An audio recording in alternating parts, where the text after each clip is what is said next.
Okay, hello everyone, welcome to tonight's episode. The title is Observance of the Living Unknown.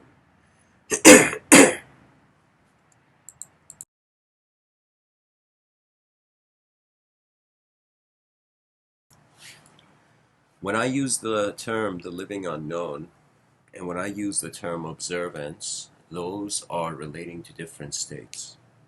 And I'm going to tell you what I mean by that. Whether it's observance of the living unknown, whether it's observance of the living mystery, eventually any conscious creature that finds itself in a moment where there is an unknown factor to the moment and a known factor to them, uh, any analysis on life, as long as the unknown there, cannot lead to certainty. So because we are the small and the big, it is very hard to be certain of anything in this world. Maybe temporarily even certain.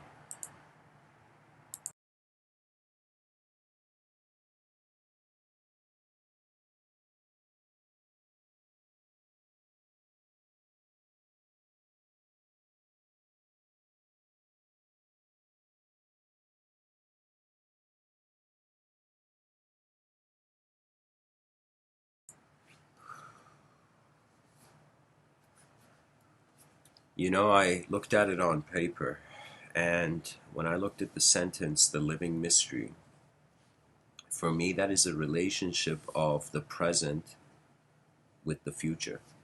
When I look at observance, observance is trying to connect the past to the future. It's a relationship between the past and now.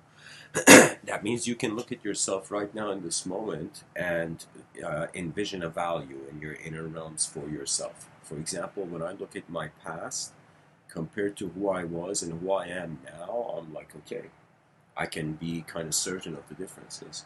But when I look at who I am now and who I will be in the future, when I have that relationship, there isn't that much certainty.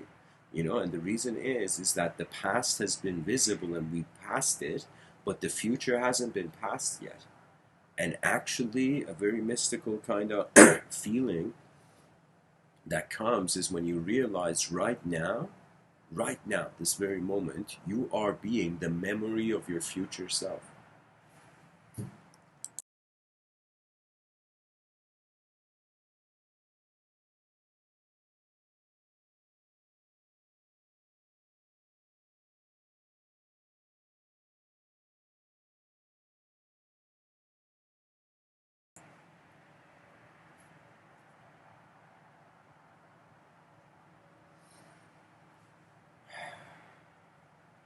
We are creatures that process our environment and ourself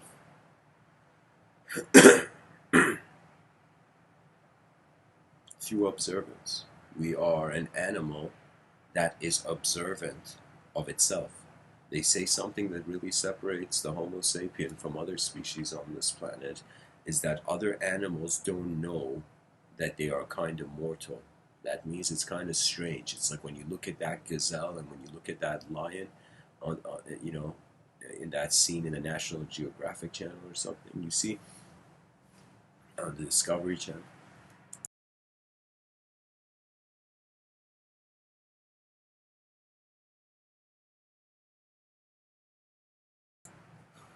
It's like that lion. Does the lion feel guilt? Does the gazelle know that its life is going to end? Or is it just instincts, being the actor?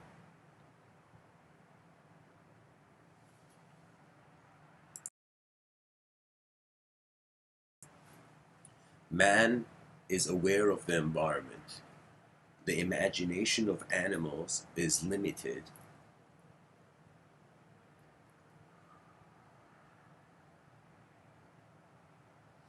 to their environment. But man's imagination wasn't limited to the environment. We started building new stuff in the environment. Michelangelo saw an angel in the stone and set it free as a statue, as a sculpture. So there is something else. It's like whether you agree or disagree with the animalhood component. I agree that we are animals, but for me, we're not normal animals. When we look at all the other animals on this planet and us, it's like, why us? Like, that's an incredible question, is it not? How did we get into an awareness of matter as space? Right now, my mind doesn't have hands. My mind is the whole moment. It is where my attention is the intersection of experience and existence.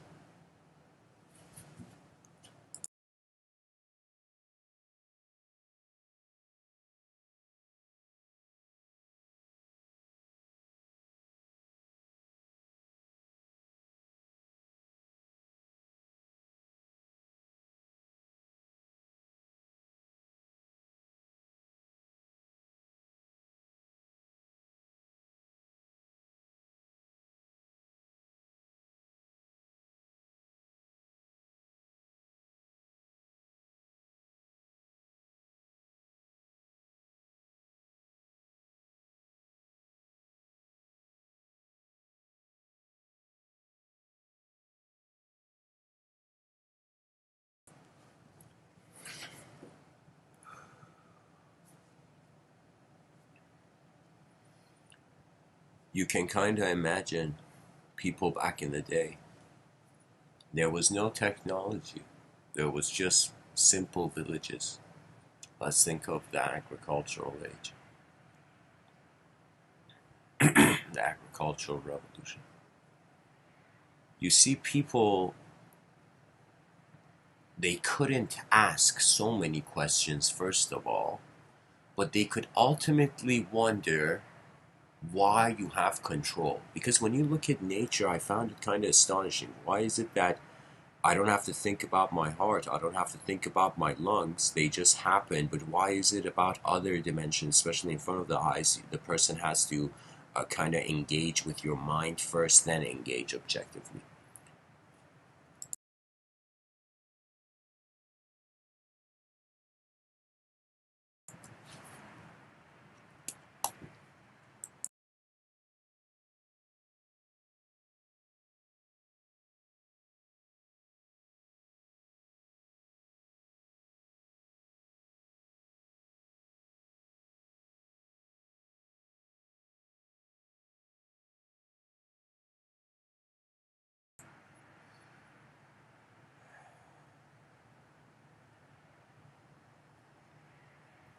The unknown is here first, then the known has arrived. Socrates says the only true wisdom is to know that you know nothing.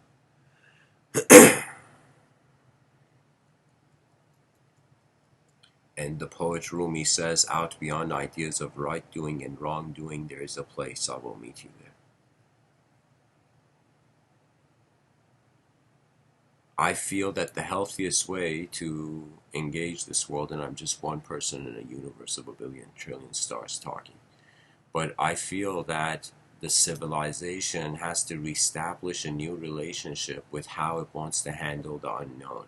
And what that means is we look at civilization currently, we call it Civilization 1.0, whatever the attempt has been, and we treat how civilization has happened so far as a prototype. So when you look at a prototype, what do you do next? You try to realign the inner realms with the outer realms. I noticed that we have built a civilization that is treating people like robots, and I'm not joking. Right now, you as a human being, you're not per se honored for your mind. You're honored by the work you can do. And when automation is setting in, people are going to be left to only live as minds.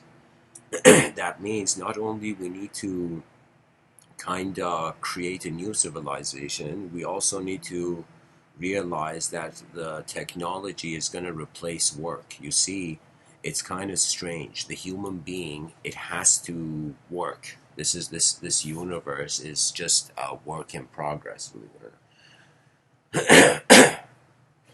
So whatever conclusion you make, because you're a creature that has hands and limbs, and you're an entity upon this world, you're not like a tree rooted in the soil, you can move. So eventually the work has to be, it's like activity, but if the activity is being done by the technology, what would that mean for man? And we have to create new games. And this is a very important ability to have. In Sufism, they called these people who were aware of the game of life Rens, Rendon masked, the drunk gamers.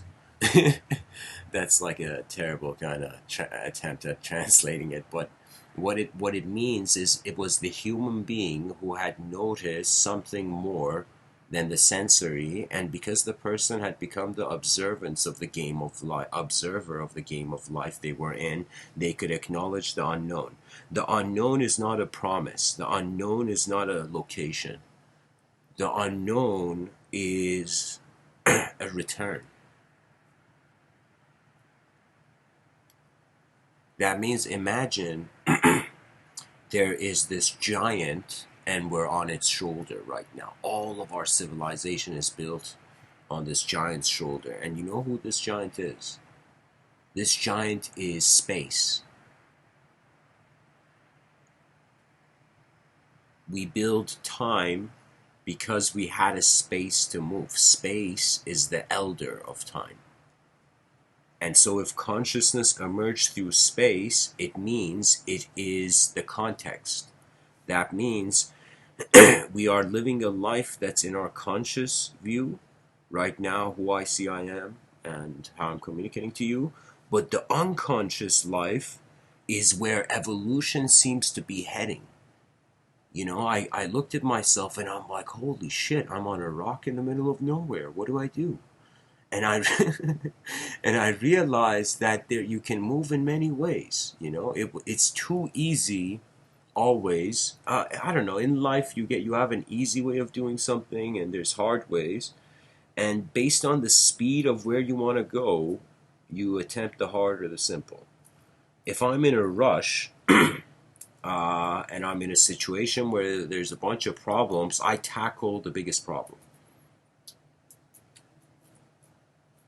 But if I'm in a situation where I have time, I look at all the simple details, then tackle the problem. You know. And this is reality. We're not computers, you know. I kind of found it that this whole political correctness situation happening, just we have to realize we're like like liquid in a jar, to be honest. And that's why I hate subways, you know.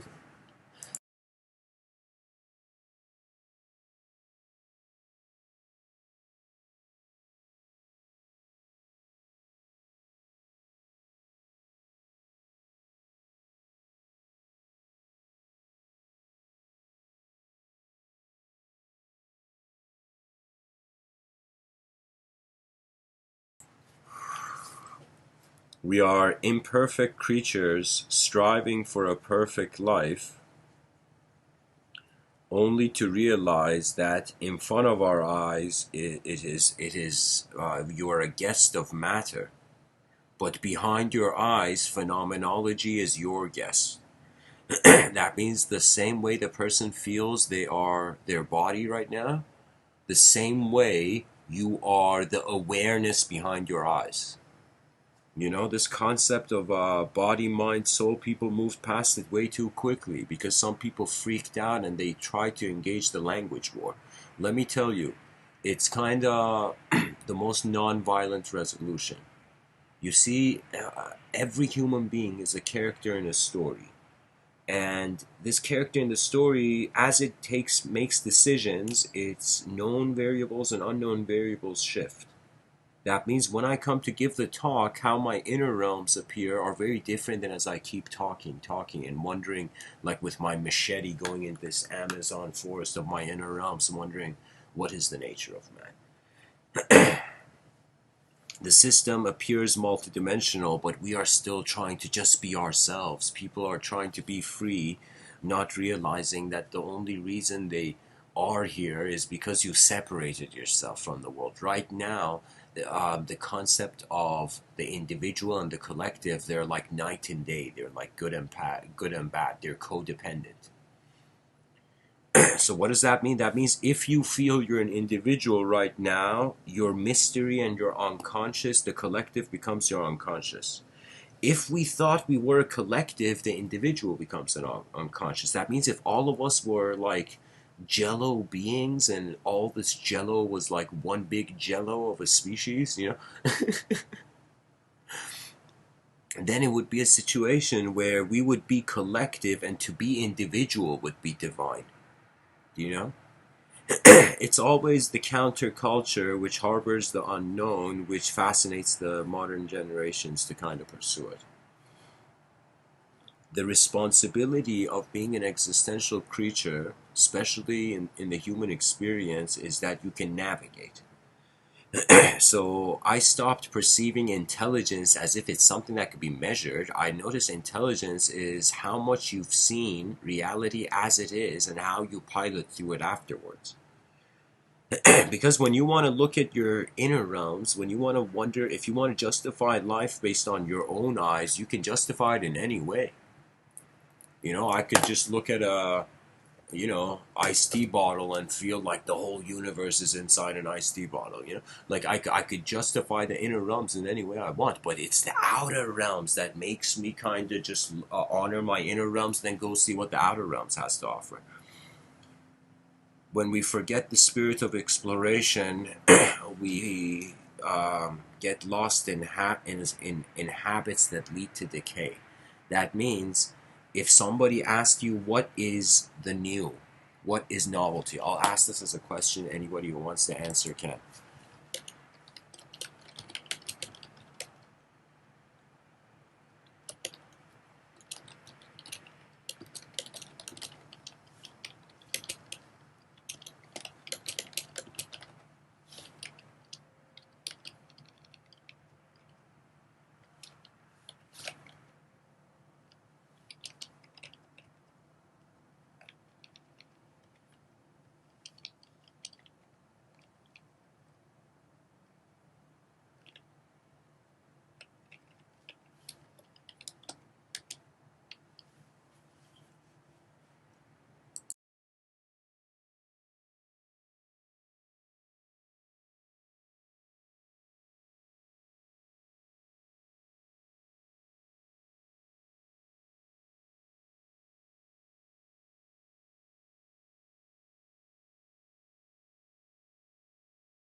In today's world, people are intimidated not by the eyes of others, but also by the eyes of who they could be.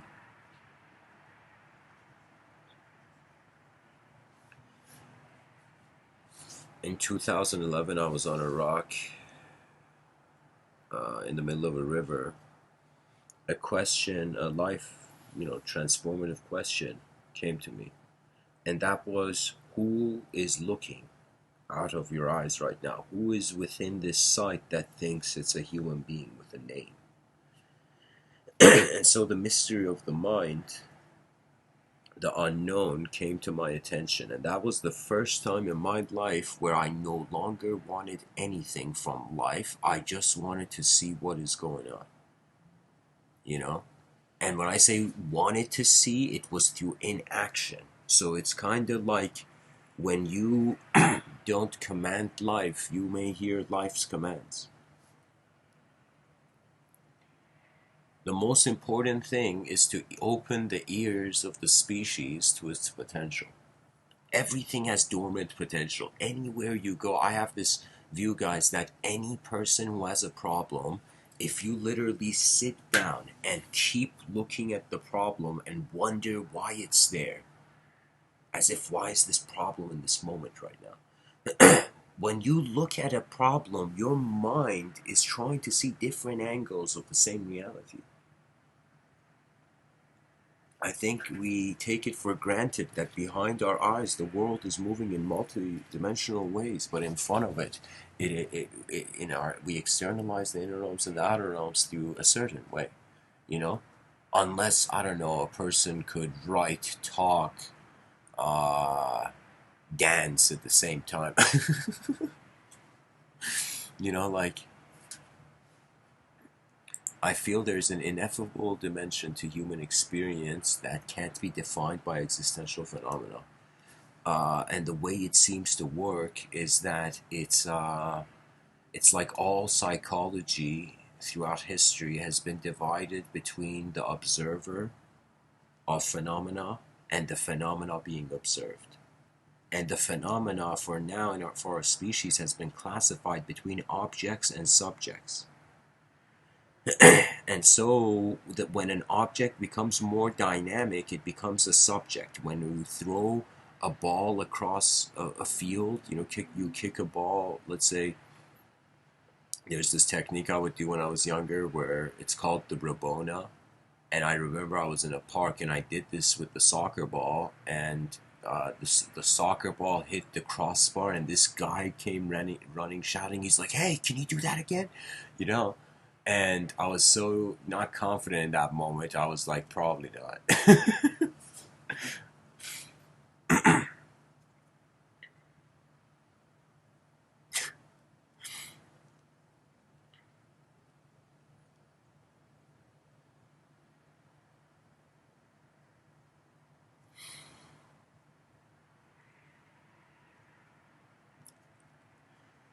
The phenomena, again, it's interpreted through an object and a subject. So what does that mean? That means the observer within may feel to you as a subject, as something looking at a subject, or as something that is looking at an object, or both the subjective reality and the objective reality, or whatever you call that, the dimension, plane, inner realm. I call it a realm because I like Game of Thrones. So that's the thing, that the observer is unknown. The one looking out through your eyes is an unknown attention. But what is being seen is known phenomena. It's like an alchemy of unknown attention with known phenomena. There we go. So the observance of the living unknown is a sort of contentment with the living mystery.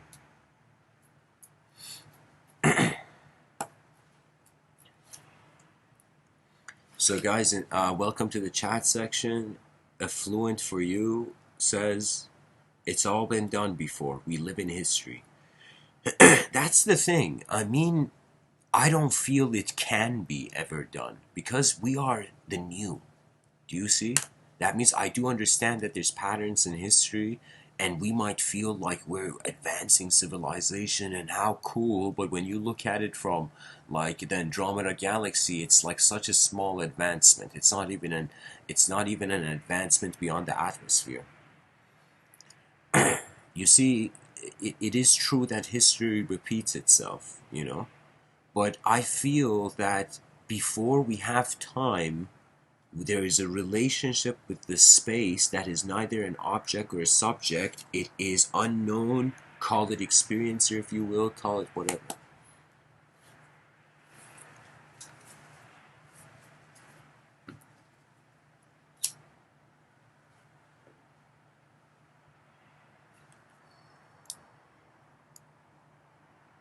You see, just like this wallpaper I've chosen, I don't know who the artist is. You see this little girl looking at this dragon's face, and the little girl is not seeing an evil dragon. It's the world you bring to the moment when you open your eyes. For me, I kind of feel every human being should feel like the older Not the big brother, but not the Orwellian big brother, but the older brother of the species. What does that mean?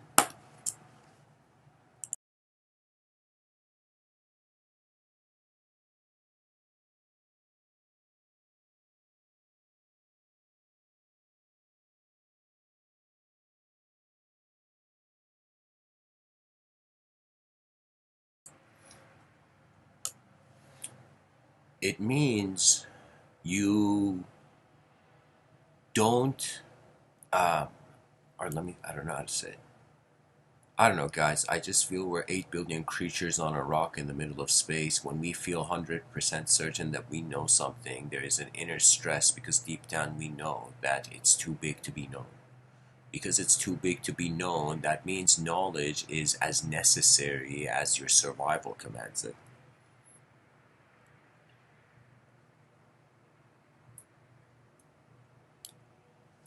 So nice. Plugaru says, we are intelligence moving in a creative realm, always new.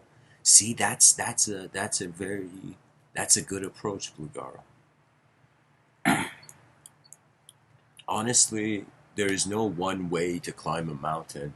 You're just a creature that's alive. Your mind processes the dimensions to its ability, and you have a choice with what you do. I'm just trying to bring the attention of the species to the fact that when you look at this observer, this kind of like there's someone observing the phenomena, and then there's the phenomena actually happening. In that moment when we physically move, imagine you're skydiving, it's as if there is an inseparability in our action from our inner realms and our outer realms. You know, they would say that Swami Krishnananda, this very profound yogi, he said a statement that was very, very interesting. He said, meditation stops. That means you don't need to meditate in the yogic sense when you have noticed the inseparability of the individual activity, in this case, the individual activity of the human being, with the collective activity, with the cosmic activity. Do you know what that means, dear listener? That means this whole existence exists in the existential dimension. We are the same.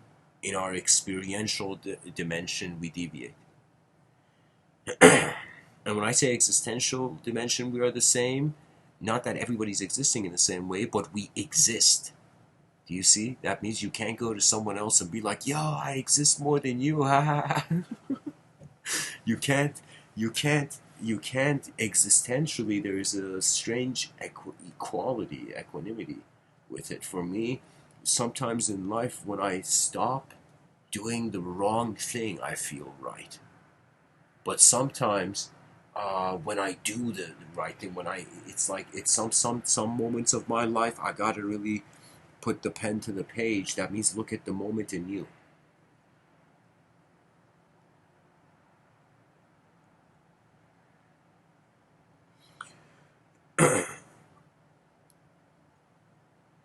You see, affluent for you says an interesting comment, guys. Affluent says, work with what is known. No need to start with fantasy. If you don't know where you are lost. Buddy, the whole language is a fantasy. The whole language is a fantasy.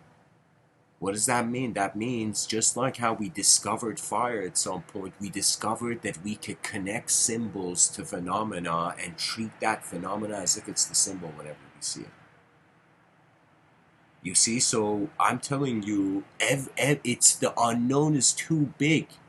There is nothing that we really know in our inner realms. Yes, in your personal view, yes, of course, you know a lot of things. But I'm saying overall, from a philosophical angle, it's too big. It's too big to be put into an equation. Too many unknown variables. Literally, when there's a black hole in space, that means even if we had the technology to measure everything in the cosmos, there would still be a black hole in the system. Okay, so the black hole is the biggest sign that this place is very unknown. we are kind of wearing our own mask of knowledge and looking at the world, and that's what I'm saying. That's kind of the archaic, I would call it at least the archaic revival of the unknown. Right now, the species thought it knew, and it's not that we shouldn't fear. Let me tell you what happens. Even if you, uh, in reality, you cannot really be. I don't want to say you can't be lost, but you got to realize you are turning the pages of the chapters of your life. When free will comes into it, who can you blame when you're the mover? You know.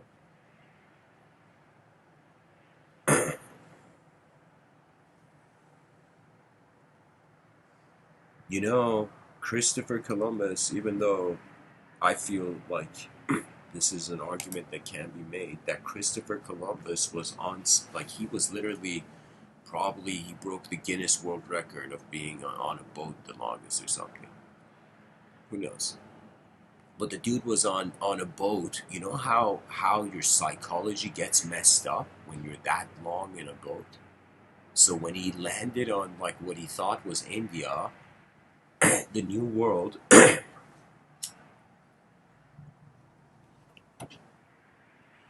it's like I don't even feel his psychology was stable after that many days on the boat.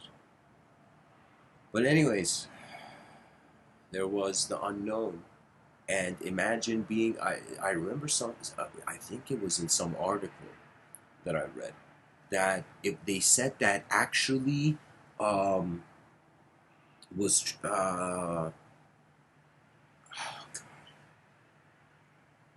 okay, whatever. I'll pass this idea.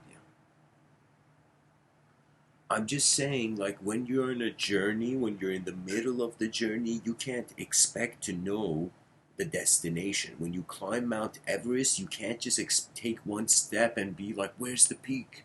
Like you gotta dwell so much in the unknown stage and keep going through until you suddenly notice something.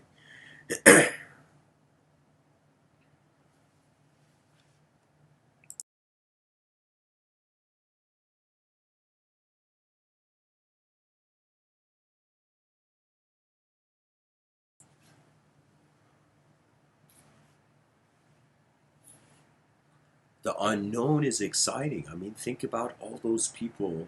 Think about like any moment in your life where there's been an adventure, where there's been this feeling like, okay, now or never kind of moment, you know?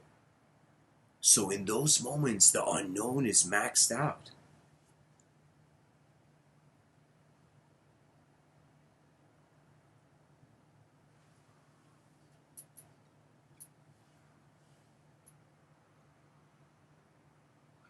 Okay, so Chris, welcome to the chat section. Chris says,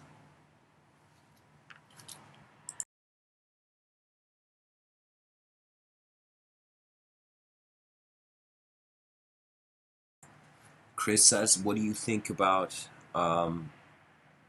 good rap practice? Terence McKenna would be proud. What do you think about the transcendental object at the end of time? Do you believe in God? Okay, okay. Those are two giant questions. So Chris, choose one of those two questions and I'll get into it. Those two are too big. That means choose one of the questions. I think the first one.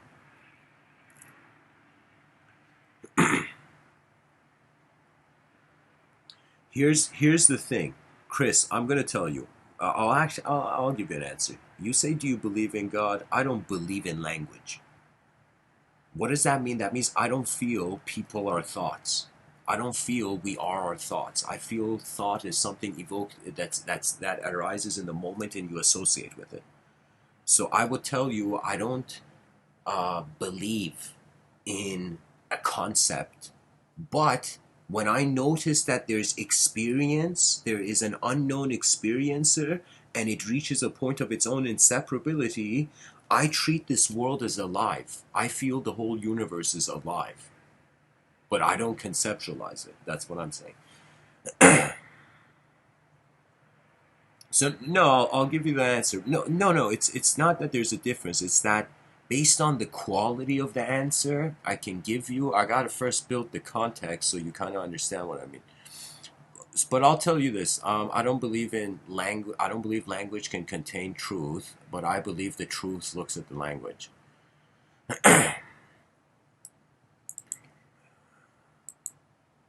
So experientially, the answer is yes. Conceptually, the answer is no to your second question, Chris. When you ask me, do I believe in God?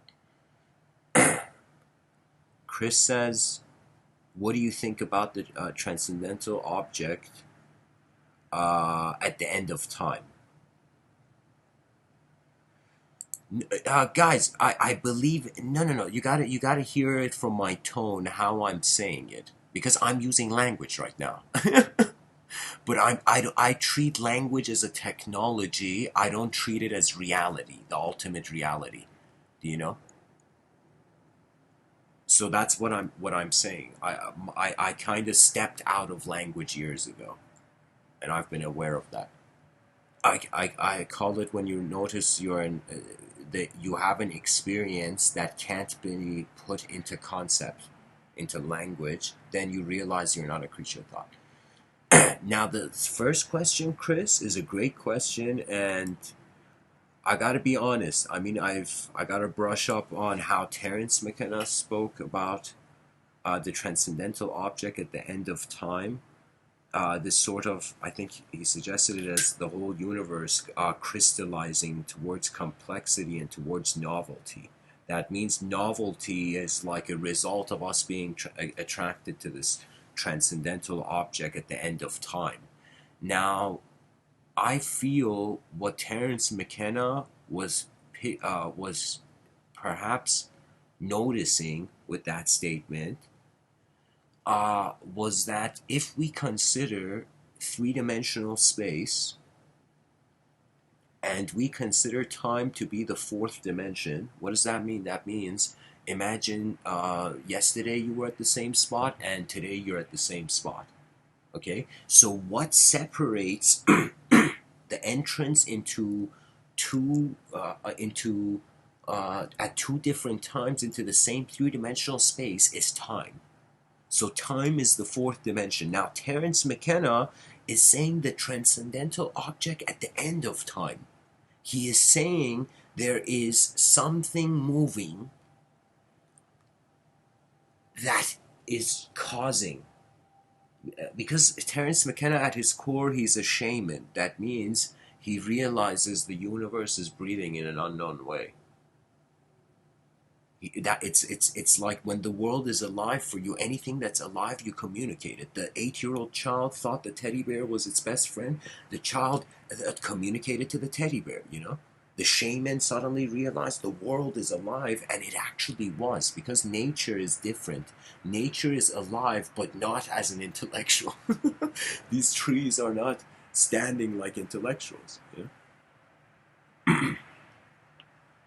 I feel language, I call it the linguistic simulation. I'm going to finish my view on the transcendental object, but just to say this, um, the linguistic simulation, it's a world inside a world. This is why if somebody tells you, imagine, like you see a film of, what was it, Armageddon, where the planet could blow up or something, you know? Like you can envision the apocalypse, the extinction, you can visualize, but it is not real physically. So the more you associate as a physical creature, there is nothing else to see. There's nothing else you can even allow yourself to see. Yeah. Chris, I'm responding to your comment with excitement. Yeah, that metaphysical gravity, Chris says it's like a metaphysical gravity that is pulling us towards a destination, maybe destiny, the redemption of the universe itself, question mark. Chris, here's the thing. Let me just finish the picture I'm trying to paint. I'm saying that now we are reaching the point where what if we want to observe the fifth dimension? If the third dimension is three-dimensional space and the fourth dimension is time, what if we wanted to observe two moments of time? And this is kind of like as the universe is accelerating, is speeding up. And as it is speeding up, it's like time is slowing down. So the novelty is a strange acceleration of how attention sees more. And you know what it is? This novelty that Terence McKenna spoke about, this transcendental object at the end of time, it's like an ocean. And it's like throughout the whole cosmos, in regards to all phenomenology, these rivers, these small streams join rivers, and these rivers are going towards, crossing the waterfall and going towards the ocean. But it's an interesting question. So that's how far I've seen it. I'll probably listen to that lecture again. For me, there is the unknown. It used to be a source of my fear. Then I realize it's the space where evolution happens, where the new emerges. That means if you're an antenna, if you don't change your approach, it's like you get a different, you're getting still the same signal. So stoicism was kind of like tuning the antenna that the mind potentially could.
8 billion eyes, 8 billion unique DNA, 8 billion views upon the world in the same world, like a multiplayer online video game, where in front of our eyes we're all in the same map, but behind our eyes the way the universe is mapped is different. And so when we can acknowledge, honor our inner realms, we will attain mastery of it. When we can honor our outer realms, we will then attempt to attain mastery. Your inner realms is your decision, and at its core, it will be you are like the unknown wielder of an attention in the moment. Regardless of how it happens, there was a time I felt I could know the world. It was such an adorable time.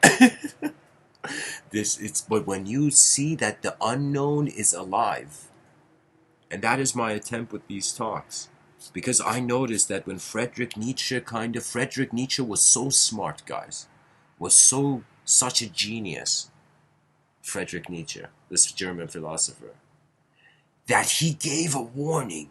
He gave a warning to future philosophers, as if a message in a glass bottle, one philosopher sending you this message into the oceans of the future towards all the philosophers that will awaken on the surface of this earth. And he said, man killed God. He said God is dead and man killed him. And that sentence was kinda humorous and at the same time savage. Chaos. That sentence gave me goosebumps. Not because that everybody should think there's a man with a beard, the man in the sky where its beards are made of clouds. Like, you know, it was the idea that there is a pattern moving in civilization that is constantly having a blind eye because the next victim is the unknown. And right, that's where I felt I was born like on the verge of this, that they are trying to take away the unknown from man's eyes. That means it's like the ultimate divide and conquer strategy. How do we get a species to destroy themselves? If you think about it, it's kind of hilarious, isn't it? We get the species to first think each person is more important than everybody else. Then, because every person is selfish, then they stop caring about civilization. So slowly, civilization in its shadows becomes inefficient and inefficient and inefficient, and descends. And then it would be as if, like, the missing out on the great opportunity. This world, I feel it is alive, and I feel it speaks to the mind that has realized it is not an object or a subject, and only this strange love for how being is left there. I don't know how else to say it. It is like some stations the mystic goes, words cannot travel that far.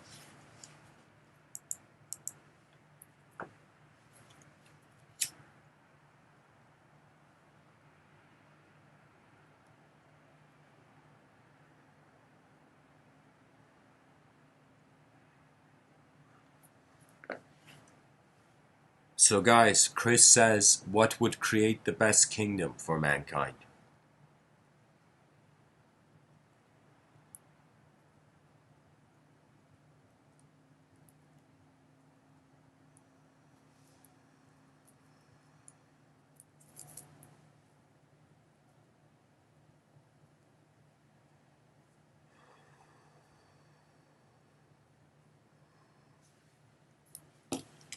Guys, this is the simplest kind of briefing on human existence. After 4 billion years, you have an ability to be conscious of the environment and conscious of yourself before you move. For eons in space, nature was moving itself. We have an ability to move ourselves as nature. And the way we've kind of polished that ability up is through the technology of language. Language is an Iron Man suit, it is not you. And I will tell you, when you realize this, there's a strange liberation, because so many people, they don't realize they have to pilot consciously towards the unconscious, and the only way comes to trust.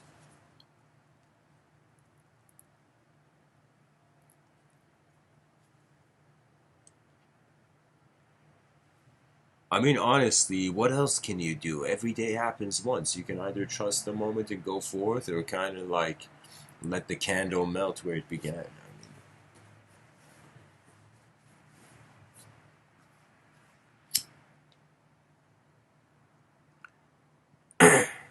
This poet Rumi says, why prefer to crawl through life when you were born with wings? And that is the ability of your mind, dear listener.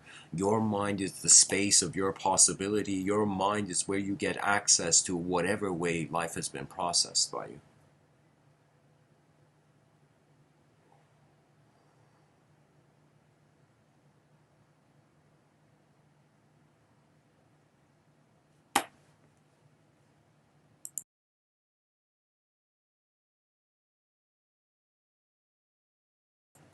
That means, like, when a person drives a vehicle, a car, when you're driving on the highway, in that moment, yes, you are the spirit of your car.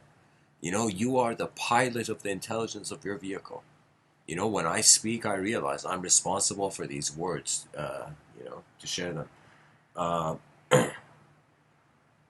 but that's the thing. The person in the vehicle is not the vehicle, and I'm saying the vehicle is the object-subject relationship. You know how an object thinks it's projecting a subject, and how a subject feels it's moving an object.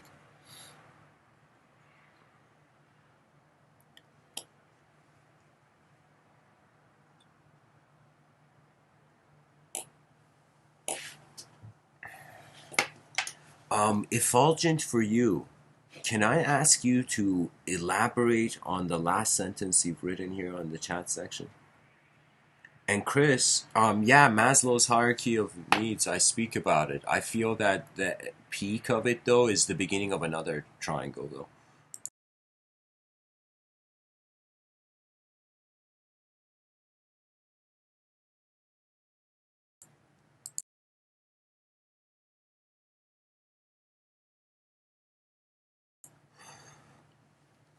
You know, there's a lot of suffering in this world,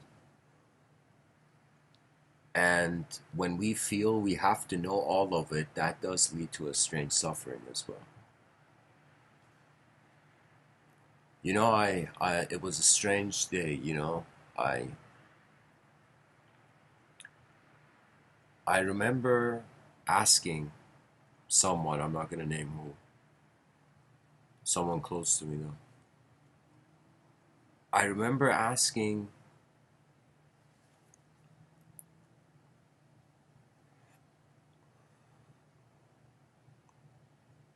okay, long story short, I'm trying to like skip around the details when the details are necessary for this. um,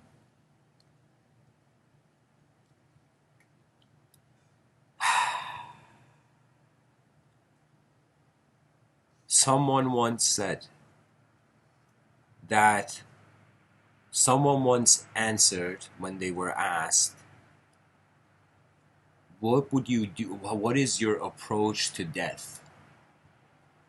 And the person responded, you just do the best you can. And I can't tell you how how intense, some quotes hit you hard. Some some things people say really kind of like strikes your heart. And I realized that is it. The expectation should be from you to do the best to your ability.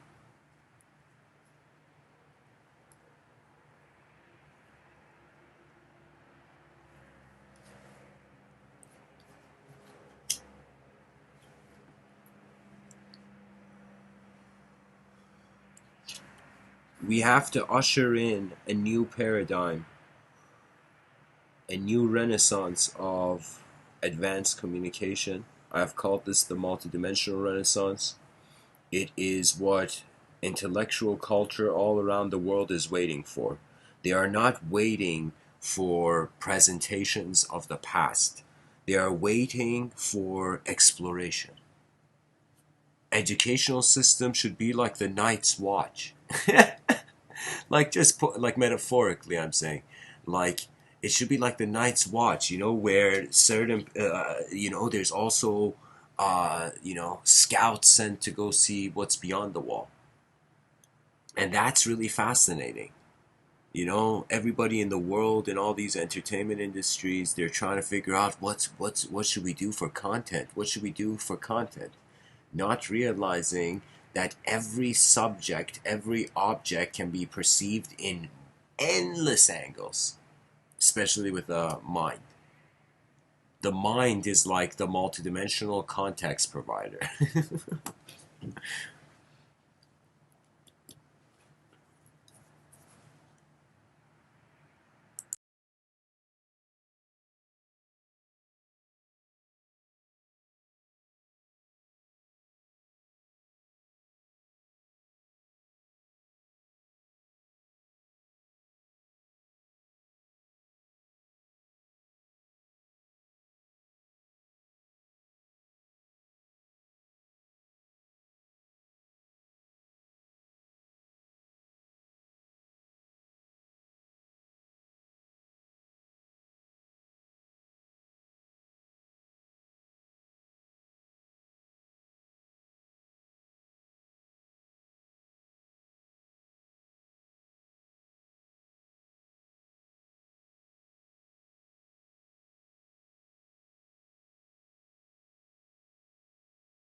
I would like to share with the audience um, a poem I wrote in 2016 from this poetic work called Heaven's Halo. I wrote this in 2016. I'm going to read for you a poem from it, some poems from it. Halos of Mystery.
If the sun was your sun, would you see it shine? How does joy dance to its own rhythm?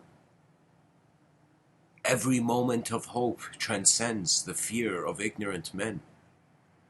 A being that feels the oneness of creation also knows innately of the one creator.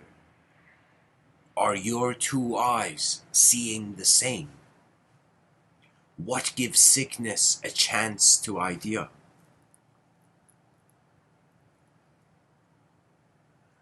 Make sure, make sure the idea breaks before you do. All trajectories of thought are within an existence that has felt non-existence's passing turn. What makes the sweetness of the divine move beyond words? Is stillness a paradise for those shaken by dismay? You are the glory of the cosmos. Never forget it. Mysterious halos are a suggestion that the empty sky is a cloud's true home. Before you look in the mirror, is the moment your soul?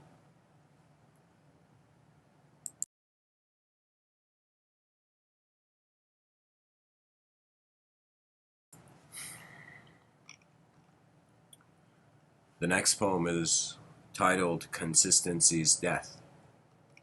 Life gives all a chance to live beyond thought. How many are willing to see beyond the walk of thought?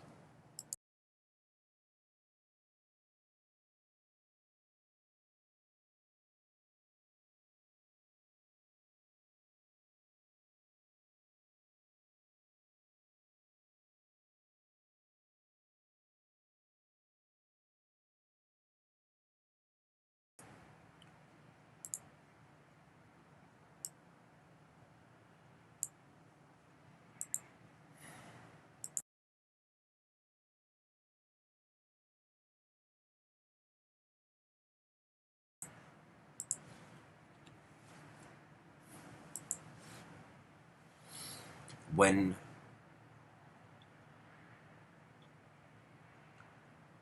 when houses clear their mess for heavenly guests, time and space will do a headspin in the living room.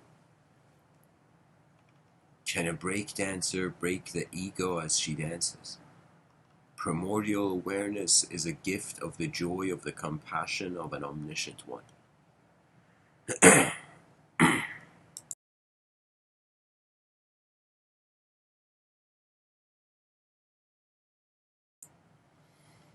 Do not doubt your consistency, but within your walk, move beyond it.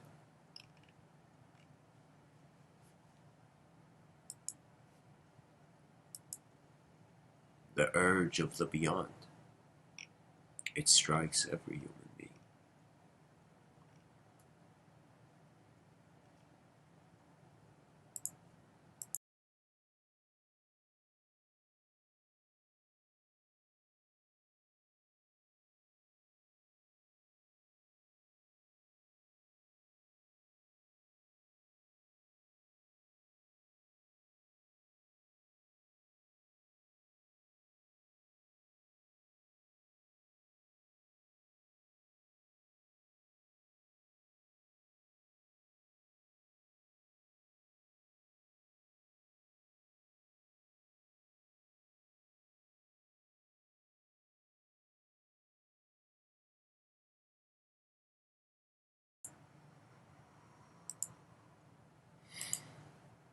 Guys, I'm going to read one more poem. Actually, two more poems. Actually, three more poems.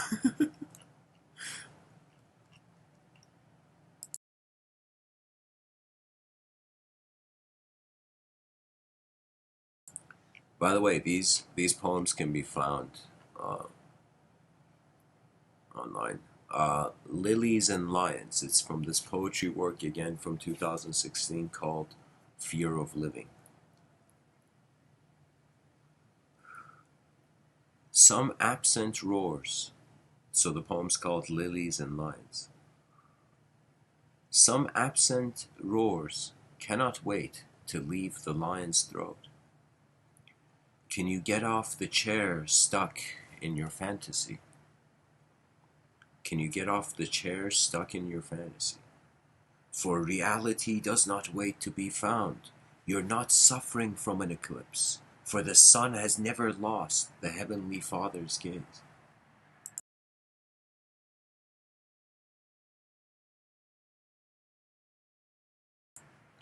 Are there tokens that lead nowhere? Question mark.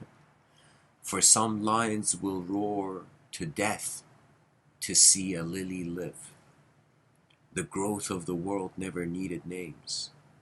Cherish all that you know, for it is the gift of the world to you. We may feel burnt by many suns. The eruption of a volcanic mistake is to remember there never was a question.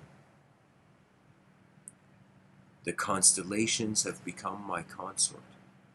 Is there a roar that can challenge the roar of silence? Truth is too quick to shape herself.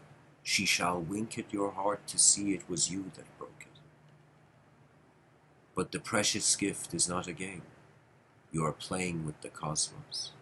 For once the wind of truth is felt, the lily and the lion were one and the same. Smell your roar. It is sacred.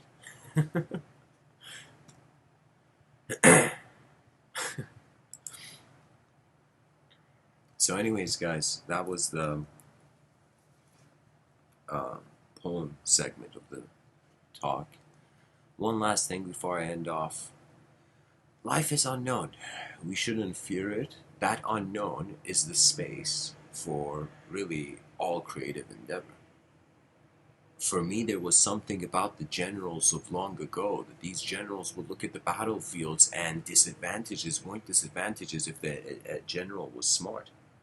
What that means is you can attain uh, a moment where you realize it's like every day again happens once, you're here now, and so you have choice. And so it's like the free will is the brush of a lifetime for the, eternal artist, poetically. Anyways, guys, thanks for tuning in. I gotta head out. But, the observance of the living unknown, eventually, it's like they have said back, it was somewhere I read this, that the sages would say this, that there's only two things you can do in life. You can trust it or you can distrust it. You trust it, its dimensions open up. You distrust it, it doesn't open up. It's like either you move first in this life or life moves you.